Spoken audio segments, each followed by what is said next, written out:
여러분은 예수님에 대해서 과연 얼마나 알고 있습니까?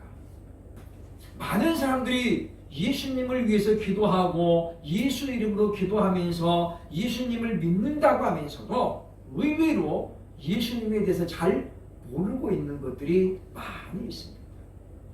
극히 부분적으로만 알고 알 수 있을 뿐이지 예수님이 누구요? 라고 물어보면 정작 별로 그렇게 해줄 말이 없다라고 하는 거죠.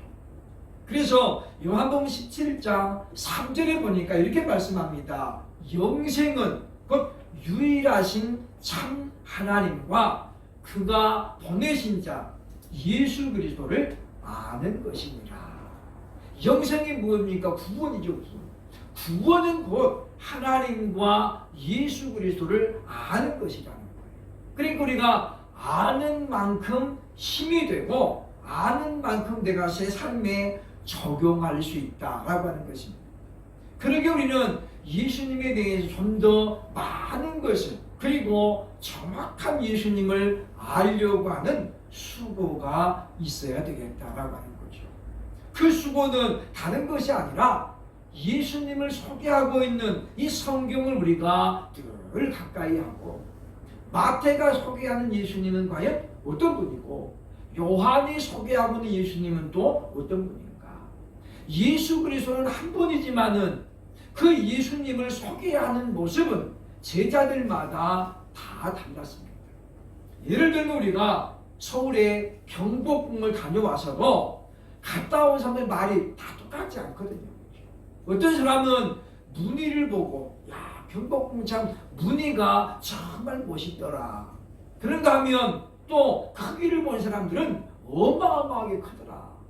경복궁의 연못을 보고 온 사람들은 또 연못의 이야기를 중심으로 얘기할 수 있습니다.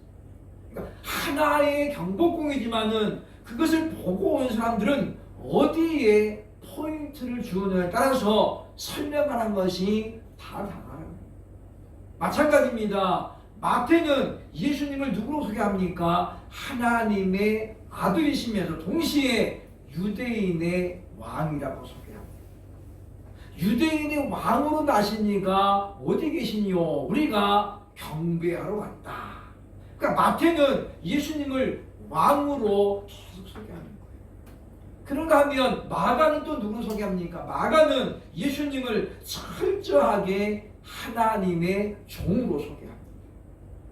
하나님의 종은 하나님의 말씀에 온전히 순종하고 복종해야 된다.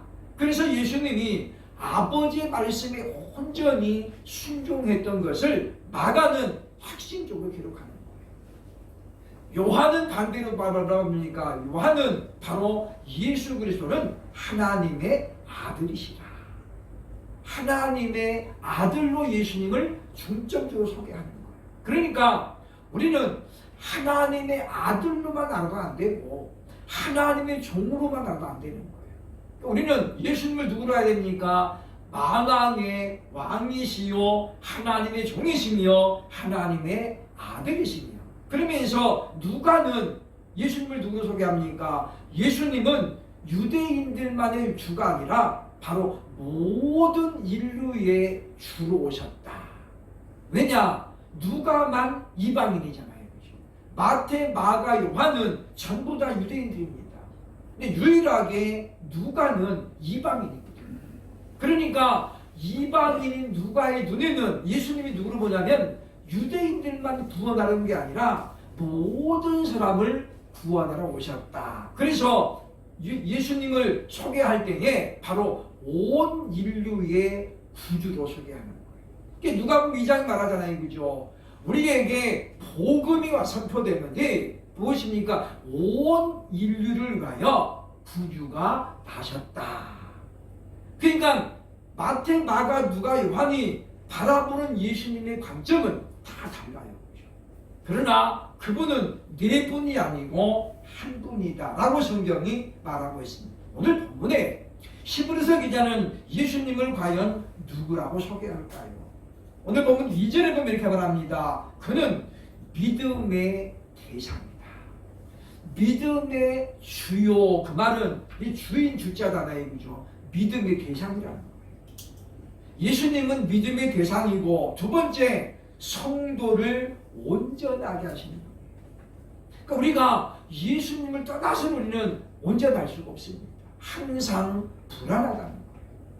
세 번째, 이 히브리서가 말하는 예수님은 누구냐면 그 앞에 있는 기쁨을 위하여 십자가를 참았다. 무슨 이야기냐면 부활의 영광을 바라보고 십자가의 그 모든 수모를 참아냈다는 거예요. 그 다음에 네 번째, 그러므로 마침내 부활에 승리해가지고 하나님의 보좌 우편에 앉아 계시는 분이다라고 우리에게 예수님을 그렇게 소개하고 있습니다. 비교적 간단하지만은 그러나 예수님에 대한 핵심 포인트가 전부 다 드러나 있다는 거죠. 그런데 우리가 이 예수님을 온전히 알려고 하는 수고와 애씀이 우리에게는 필요하다라고 하는 것입니다. 왜냐하면 대충 아는 것보다는 차라리 아예 모르는 게 낫습니다. 어설프게 알면은 이거를 교정하기가 굉장히 어렵다고 하는 거예요. 아이들을 가르칠 때에 어디서 뭔가 조금 배워갖고 온 아이들은 가르치기가 쉽지가 않습니다. 왜냐? 선생님 절대 안 가르쳤는데요. 이렇게 이야기하는. 그래서 예전에 그런 어떤 이야기가 있잖아요. 그죠? 이탈리아의 유명한 피아노 선생님이 있는데 이분이 아이들을 잘 가르치고 소문이 난 거예요. 그래서 이제 피아니스트를 키우고자 하는 꿈을 가진 부모들이 이 선생님에게도 자꾸 데리고 가는 거예요. 이 선생님이 근데 아무나 안 받는 거예요. 그리고 티오가 정해져 있는 거예요. 왜냐? 학생이 너무 많으면 지도를 잘 못하잖아요. 그렇죠? 그래서 이제 어느 한 엄마가 이제 이 아이를 데리고 갔습니다. 선생님, 우리 아이는 1년 동안 피아노를 잘 배웠습니다. 그런데 더 좋은 선생님에게 모시려고 이제 이 아이를 데려왔습니다. 그랬더니 이 선생님이 그러답니다. 이 아이는 수강료를 3배를 받아야 됩니다. 그래서 다른 애들은 피아노 띵동띵동 못 치는 아이는 그냥 한 달 거 받는데 이 아이는 3배를 달라는 거예요. 그래서 엄마가 화가 막 나가지고 아니 무슨 우리 애놈이 3배를 받습니까? 얘는 기초를 다 떼가지고 와가지고 별로 가르칠 게 없는데 왜 그랬습니까? 그랬다는 거죠. 선생님이 하겠답니다. 이 아이는 이미 잘못 배운 것들이 많아가지고 이걸 내가 고치려면은 3배 이상의 수고가 필요합니다. 요즘 아이들은 또 고집이 세가지고 말을 잘 안 들어요. 그렇죠? 어른들 말 안 듣잖아요. 선생님 말 안 들어요. 그렇죠? 선생님 지난번에 이렇게 안 배웠는데 이렇게 해가지고 오히려 어떻게 자꾸 힘들게 만들어요. 제가 이제 담임 목사로 청빙받아서 갔더니 그 교회 성도님들이 자꾸 그런 이야기 하는 거예요. 그렇죠? 아니 전에 목사님 안 그랬는데 왜 이렇게 하세요?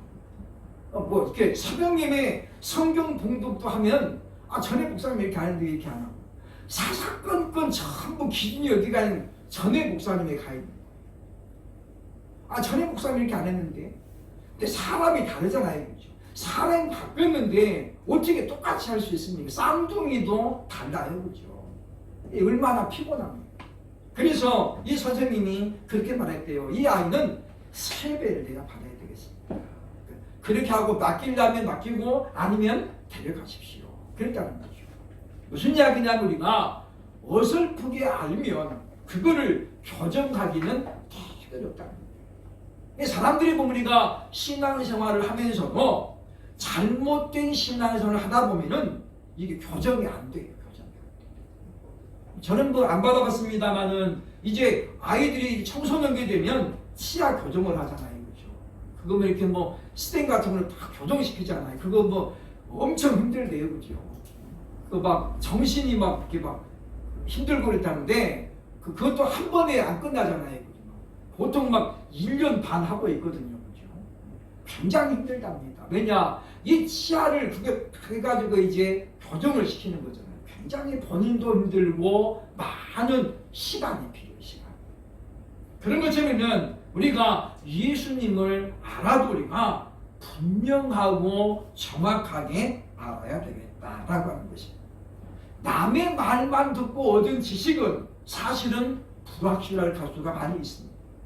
그죠? 그러니까 남의 남의 말만 듣고 내가 예수님 알았다. 이거는 잘못 알 수 있는 거예요. 우리는 내가 직접 경험해보고 만나보고 겪어봐야만이 정확하게 알 수 있다는 것이죠. 우리가 왜 예수님 하나님 말씀을 읽고 듣고 지키겠습니까? 그 이유는 하나님을 내가 올바로 알기 위해서예요. 과연 성경에 하나님은 과연 어떤 분이라고 소개하고 있는가? 과연 예수님이 이 땅에 왜 오셨을까를 바로 성경이 우리에게 알려주고 있잖아요. 또 우리가 기도하는 이유가 무엇입니까? 응답을 통해서 하나님의 능력을 내가 경험해 보기 위해서. 하나님은 과연 약속을 지키시는 분이구나. 하나님은 이런 능력이 있으신 분이라는 우리가 기도를 통해 우리가 확인을 할 수 있기 때문이라고 하는 것입니다. 그러므로 많은 사람들이 예수님만 바라보며 살기를 원합니다. 정말 주님만 바라보기를 원합니다. 그런데 잘 안 되는 거예요. 왜 많은 사람들이 예수님만 바라보다가 실패할까요? 시몬 베드로도 어느 날 물 위를 걸어오신 예수님을 보았습니다. 처음에는 유령인 줄 알았잖아요. 근데 예수님 말합니다. 나다. 제자들이 예수인 것을 발견하고 베드로가 말합니다. 주님, 나로 하여금 물 위를 걷게 하소서. 예수님이 오라. 베드로가 그 예수님을 바라보고 배에서 뛰어서 예수님을 향해서 물 위를 걸어갑니다. 그런데 예수님 주위에 있는 큰 풍랑을 바라보고 집채만한 바다를 바라볼 때에 베드로는 금방 물에 빠져요. 우리도 예수님을 바라보고 달려가다가 예수님의 주변에 있는 환경이라든가 어려움을 바라보고 시선을 빼앗길 때가 너무 많았다고 하는 것입니다. 왜냐하면 저와 여러분의 신앙의 삶을 볼 때에 전부 그랬다는 거죠. 예수님만 바라보고 살아가는 것이 결코 쉽지 않습니다. 오늘 설교는 2월의 마지막 주 결론에 해당되는 것인데 과연 우리는 어떻게 하면 예수님을 바라보고 갈 수 있을까요? 왜 우리가 자꾸만 실패하느냐? 결국 오늘 성경이 그 이유를 우리에게 설명해 줍니다. 우리가 예수를 바라보기 위해서는 어떻게 해야 할까요? 첫째로 오늘 본문 1절에 보면 무거운 것을 벗어야 된다라고 말씀합니다. 우리가 무거운 짐을 지고는 앞에 가는 사람을 따라갈 수가 없습니다. 여기서 본문이 말하는 무거운 것은 과연 무엇을 이야기할까요? 물론 죄를 의미합니다. 그러나 죄에 대한 문제는 바로 다음에 또 다룹니다. 그렇기 때문에 오늘 본문에 말하는 이 무거운 짐은 뭐냐면 내 인생의 무게를 말합니다. 내 삶의 무게를 말하는 거예요. 이걸 예수님은 자기 십자가라고 이야기했습니다. 우리에게는 저마다 자기만의 십자가가 있습니다. 어떤 사람에게는 남편의 십자가고, 어떤 사람에게는 아내가 십자가고, 어떤 사람에게는 자녀가 십자가고, 또 어떤 사람에게는 직장이 또는 인간관계가 십자가가 됩니다.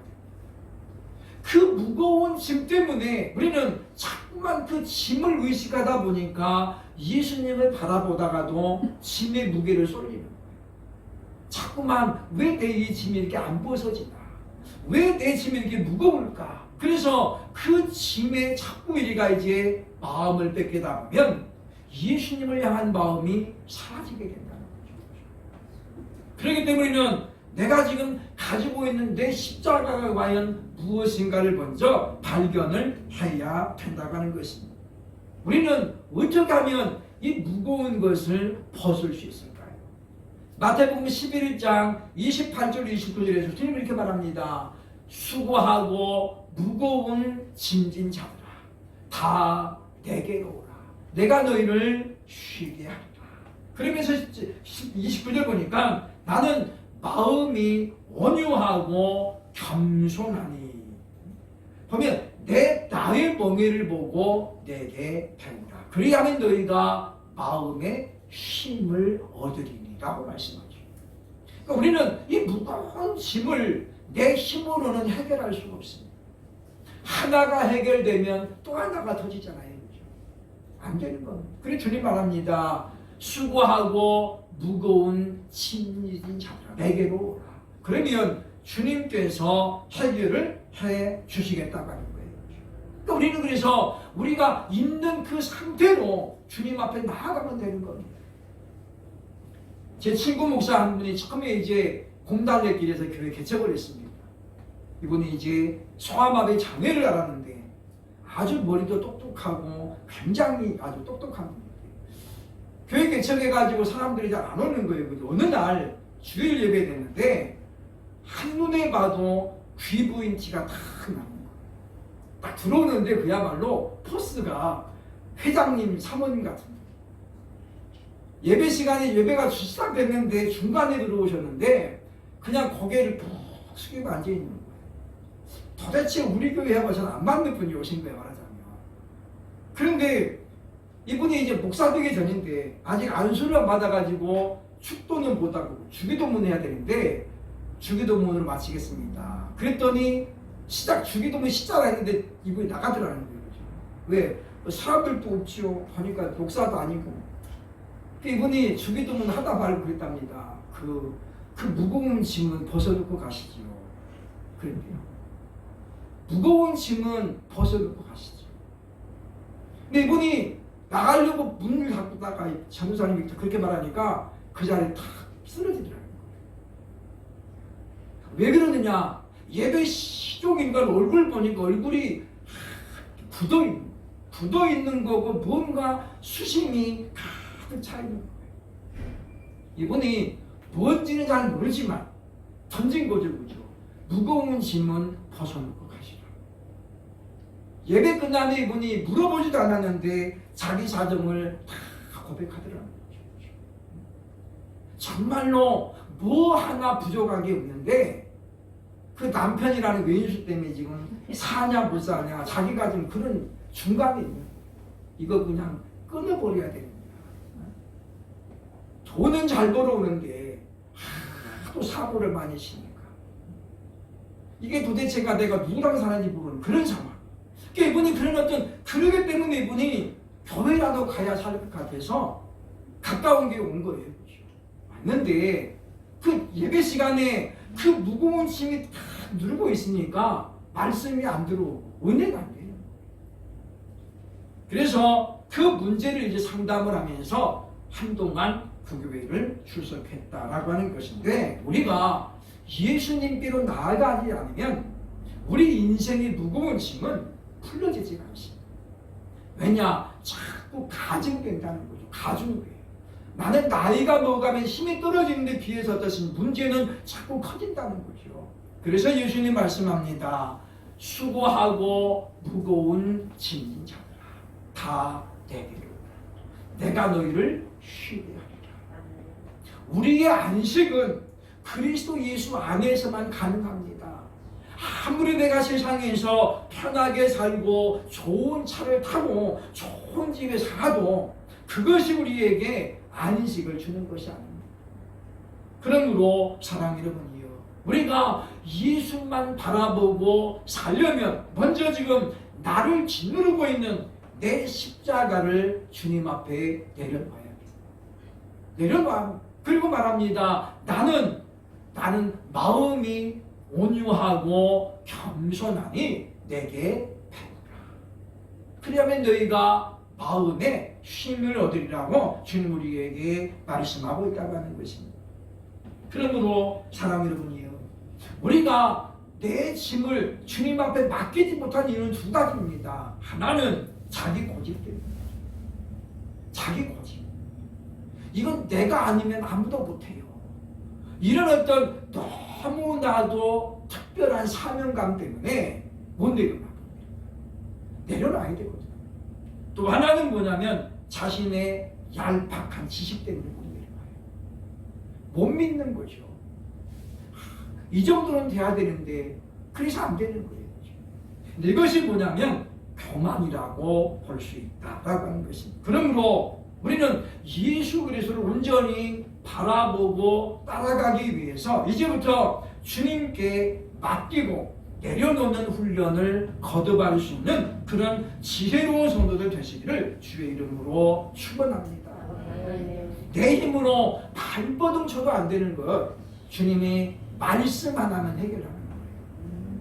빛이 있으라 하심에 빛이 있었고, 성경은 이렇게 시작합니다.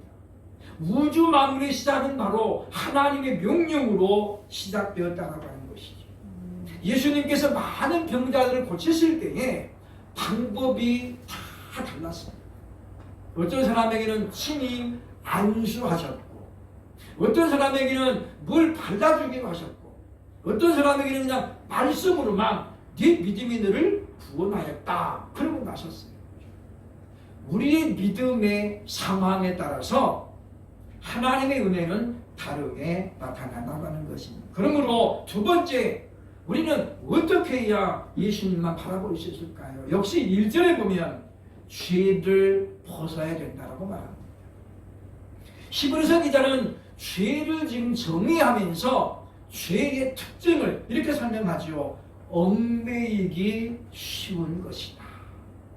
죄는 우리를 얽매인다는 거예요. 이 얽매이다라는 단어를 국어사전에 되어 있습니다. 국어사전에 보면 얽히다와 매이다가 합성되어 있다. 얽히고 매였다는 거죠. 마치 실타래가 그냥 복잡하게 그냥 이렇게 꼬여 있는 것 같다는 거죠. 그런데 성경에서 말하는 이 얽매이다라는 것은 이렇게 되어 있습니다. 헬라어로 보면 유페리스타톤이라는 단어죠. 유페리스타톤. 이 말은 정확하게 번역하면 이렇습니다. 애워싸다, 함정에 빠뜨리다. 죄가 뭐냐면 우리를 애워싸고 있는 거예요. 그래서 우리가 죄에 빠지면은요 완전히 포위를 당해요. 그래서 사방을 둘러봐도 빛이 안 보이는 거예요. 그래서 이 죄는 우리를 언젠가는 함정에 빠뜨립니다. 그래가지고 그 죄 때문에 결국은 인생이 어려워지는 거죠. 과거에 숨겨진 죄 때문에 오늘 내 인생이 잘못될 수 있습니다. 우리는 정치인들을 바라보면서 그런 것들을 얼마나 많이 봤습니다. 과거에 했던 말 한마디가 장관 후보자에게 적용돼가지고 결국은 일을 못하는 그런 일들이 얼마나 많이 있습니다. 물론 그래서 우리가 말에 실수가 없는 사람이 대단히 지혜롭다는 발견을 해야 된다는 것이죠.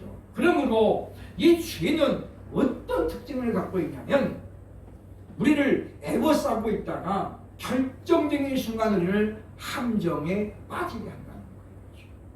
그러면 우리는 결코 우리가 벗어나기가 어렵다고 하는 것입니다. 하나님의 사람 삼손이 마지막 모습이 얼마나 비참했습니까? 두 눈을 뽑아진 채 그 큰 맷돌을 돌리면서 평상시에 그 맷돌은 누가 돌리냐면 소가 돌리는 거예요. 소가 그 맷돌을 돌리고, 근데 삼손이 돌리고 있잖아요.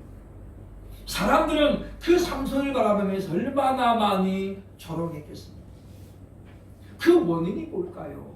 바로 죄라고 하는 애워싸임의 다리를 쌓는 거죠. 그는 드릴라라고 하는 절세 미인에 빠져가지고 자기 생명이 지금 이제 갉아먹히겠다라는 것을 깨닫지 못했어요. 머리가 그냥 뻐개질까지 아프는 그런 두통이 있으면서도 삼손은 그를 벗어나지 못합니다.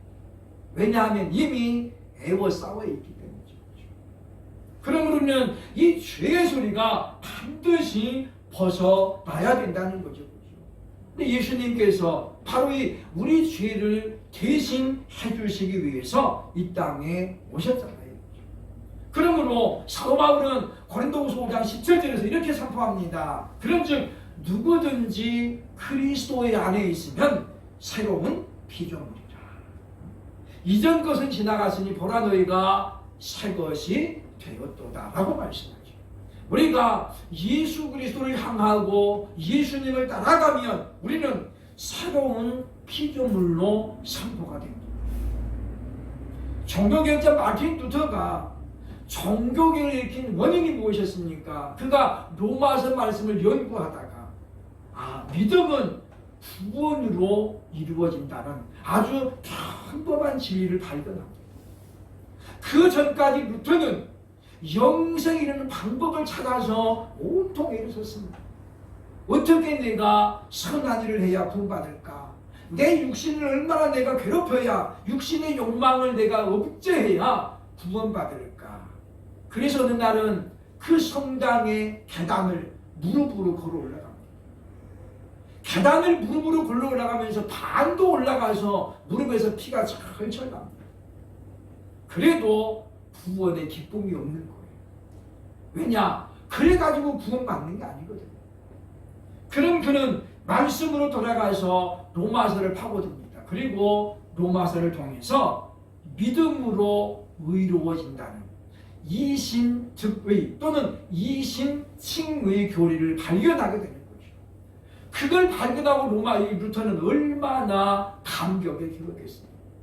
그래서 그는 당시 로마 교회가 잘못 가르치고 있는 면죄부 판매를 비롯한 잘못된 교리에 저항하게 됩니다. 그게 바로 종교개혁의 시작입니다.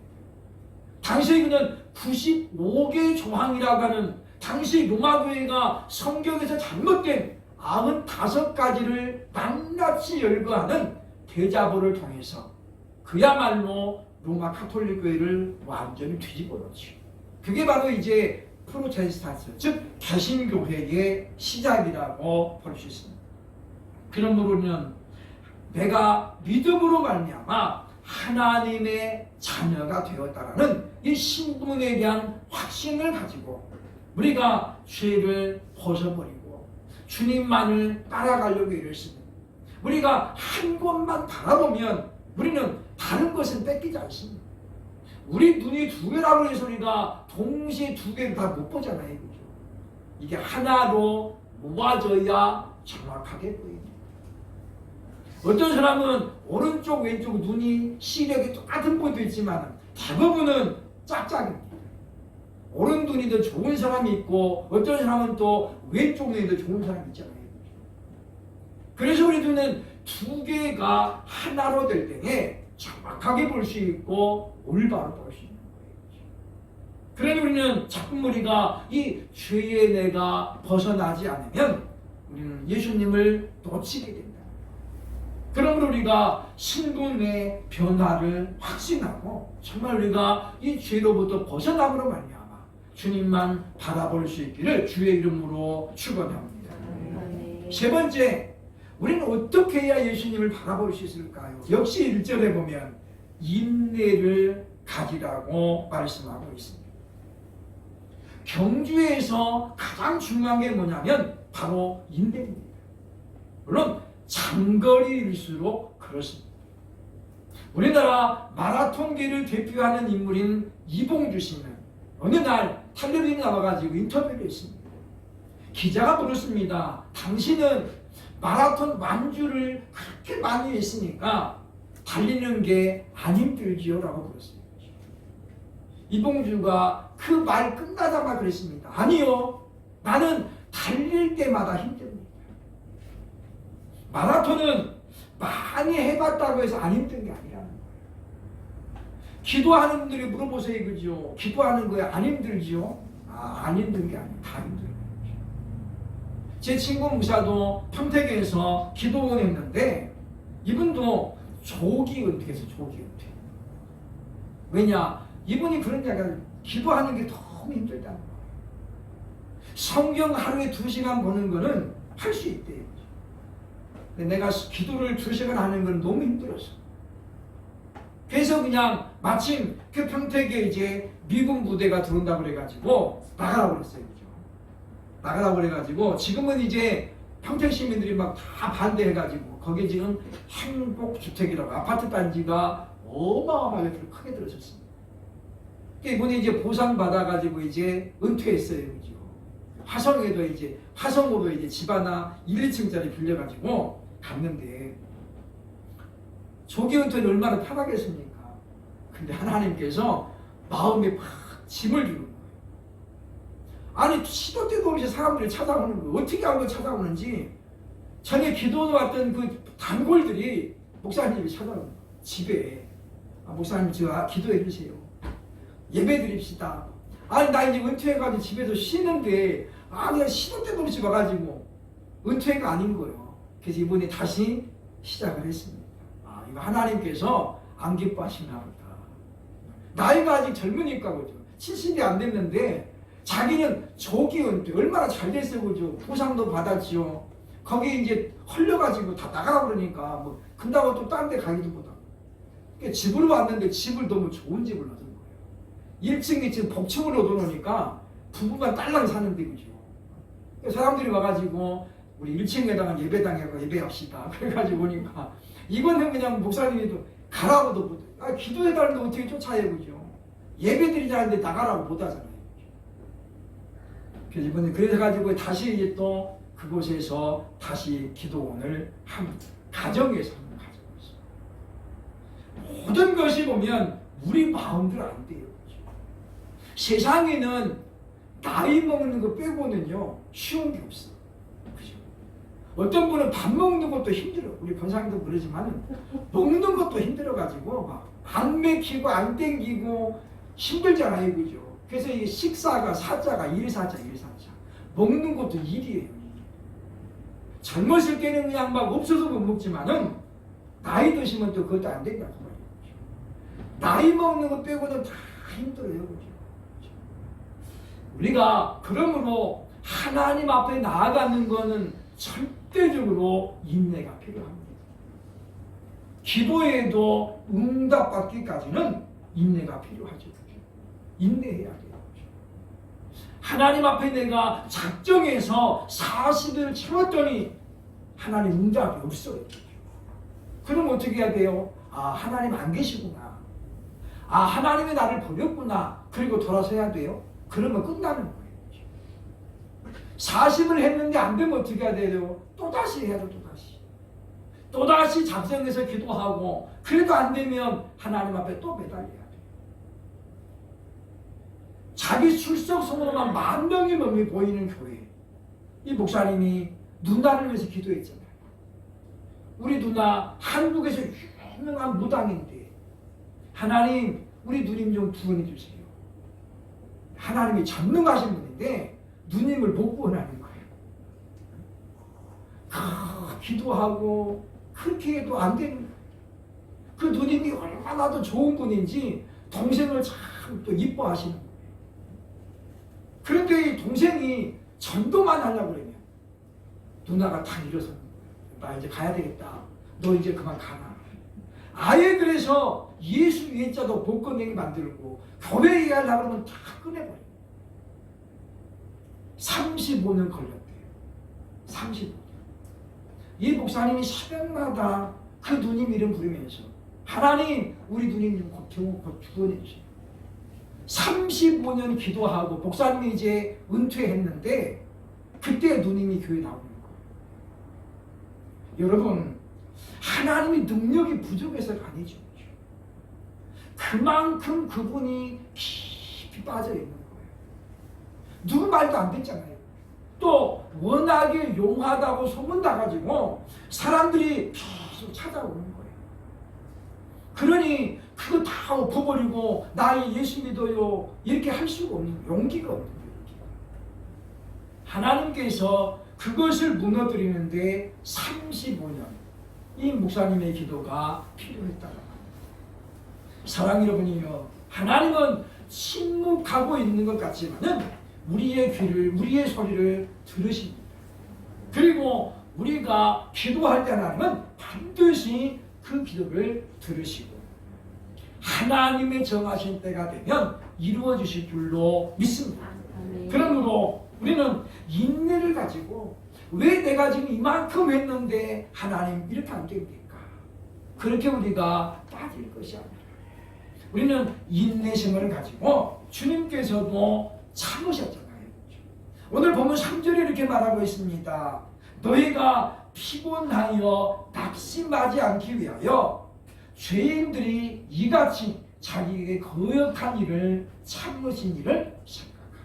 이분 누구예요? 하나님이시잖아요. 하나님이 얼마나 오래 참으셨습니까? 이스라엘 백성들 광야에서 40년을 참았다. 저와 여러분을 생각할 때도 우리가 하나님 말씀대로 안 살아갈 때에 불순종할 때도 주님은 참아주셨거든요. 그리고 뭐요? 기다려주셨잖아요. 그러나 우리들도 주님의 인내심을 가지고 우리가 끝까지 예수님만 바라보고 이 한 고비만 넘기면 됩니다. 그런 믿음을 가지고 참으로 인내하는 마음으로 주님만 바라보면서 마침내 우리도 예수님처럼 승리할 수 있는 저와 여러분 될 수 있기를 주의 이름으로 축원합니다. 아멘. 기도하겠습니다.